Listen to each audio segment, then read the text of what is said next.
আগামী ৬ ফেব্রুয়ারি থেকে শুরু হতে যাচ্ছে লিজেন্ড 90 লিগ, যেখানে আগে থেকেই দল পেয়েছেন সাকিব আল হাসান। এবার সেই তালিকায় যুক্ত হতে হয়েছেন জাতীয় দল থেকে সদ্য অবসর নেওয়া তামিম ইকবাল।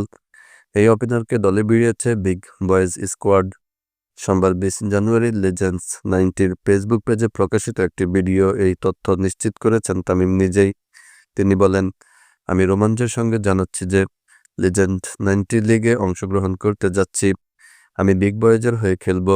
৬ থেকে ১৮ ফেব্রুয়ারি পর্যন্ত আমাকে এবং অন্যান্য ক্রিকেট লেজেন্ডদেরকে সরাসরি খেলতে দেখুন রায়পুরে। বিষয়টা লিজেন্ডারি হতে যাচ্ছে, দেখা হবে। লিজেন্ড লিগে তামিমের দলে আছেন ক্রিস গেল, তিলক কারাতনে, দিলশান সহ আরও অনেকেই। এদিকে টুর্নামেন্টের আগেই দল পেয়েছিলেন সাকিব আল হাসান। সাকিব এই টুর্নামেন্ট খেলবেন দুবাই জায়ান্টসের হয়ে। সাকিব সম্প্রতি টেস্ট ও টি-20 থেকে অবসর নিয়েছেন, তবে ওয়ানডে খেলার কথা ছিল। চোখের সমস্যার কারণে ব্যাটিংয়ের সেরাটা দিতে পারছেন না। অ্যাকশনের ত্রুটি ধরা পড়ায় নিষিদ্ধ হয়েছে বোলিং, তাই খেলা হচ্ছে না চ্যাম্পিয়ন্স ট্রফিও।